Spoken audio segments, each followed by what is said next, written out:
জাতীয় সংসদ ভবনের এলটি হলে বাংলাদেশ জাতীয়তাবাদী দল বিএনপির বর্ধিত সভার দ্বিতীয় পর্ব চলছে। সেখানে আছেন সহকর্মী মনিরুল ইসলাম মিন্টু, যুক্ত হচ্ছে তার সঙ্গে। মিন্টু, নেতাকর্মীরা বের হতে শুরু করেছেন কিনা, তাদের সাথে আপনার কথা বলার সুযোগ হয়েছে কিনা, কখন শেষ হতে পারে এই আয়োজন? ভাইস চেয়ারম্যান এবং এখন স্থায়ী কমিটির যে সদস্য তারা বক্তব্য রাখছেন এবং এরপর আসলে মূল আকর্ষণ দলের ভারপ্রাপ্ত চেয়ারম্যান তারেক রহমান আসলে কী ধরনের নির্দেশনামূলক বক্তব্য দেন।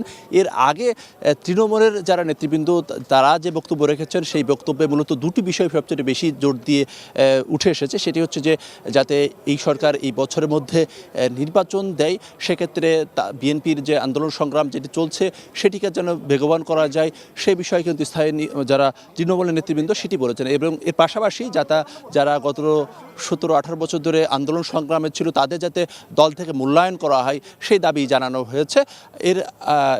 আমরা একটু কয়েকজনের সাথে কথা বলতে চাই যারা আসলে যে বর্ধিত সভায় ছিলেন, তাদের দু একজনের সাথে কথা বলতে চাই যে আসলে তৃণমূলের যে বক্তব্য সেই বক্তব্যে আসলে কোন কোন বিষয়গুলো উঠে এসেছে। আপনাকে ধন্যবাদ।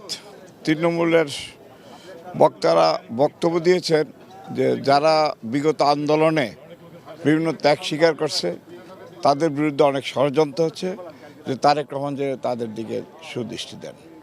এবং কথা হচ্ছে যে দলকে মধ্যে গ্রুপিং রয়েছে, এটাকে গ্রুপিং নিরসন করে ঐক্যবদ্ধ হওয়ার জন্য এবং দলকে সুসংগঠিত করে ঐক্যবদ্ধ করার জন্য। আচ্ছা, আমরা একটু আপনার কাছে জানতে চাই যে এখন তো আসলে সবাই অপেক্ষায় আছে দলের ভারপ্রাপ্ত চেয়ারম্যান কী ধরনের নির্দেশনা দেন, তো আপনারা কী ধরনের নির্দেশনা প্রত্যাশা করছেন?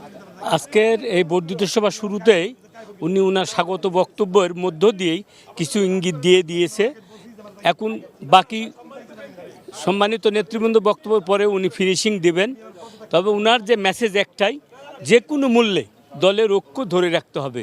একমাত্র ঐক্যই পারে আগামী দিনে জনগণকে সাথে নিয়ে জনগণের সাথে থেকে আগামী নির্বাচনে বিএনপি যাতে এদেশে গণতন্ত্র প্রতিষ্ঠার জন্য একটা সরকার গঠন করতে পারে সেই ইঙ্গিত উনি দিয়েছে ইতিপূর্বে।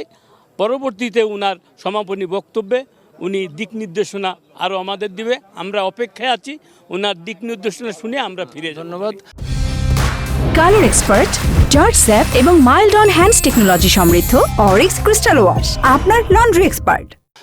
এই বর্ধিত সভা যেখানে চলে সেখানে কিন্তু নতুন যারা দলের আত্মপ্রকাশ করতে যাচ্ছে আগামীকালকে, তাদের পক্ষ থেকে কিন্তু বিএনপিকে দাওয়াত দেওয়ার জন্য এসেছেন কয়েকজন যে বৈষম্যবিরোধী ছাত্র আন্দোলন এবং নাগরিক কমিটির সদস্য। এর মধ্যে আব্দুল হান্নান মাসুদ রয়েছেন এবং সেই সঙ্গে নুসরাত তাবাসসুম সহ আরও কয়েকজন রয়েছেন।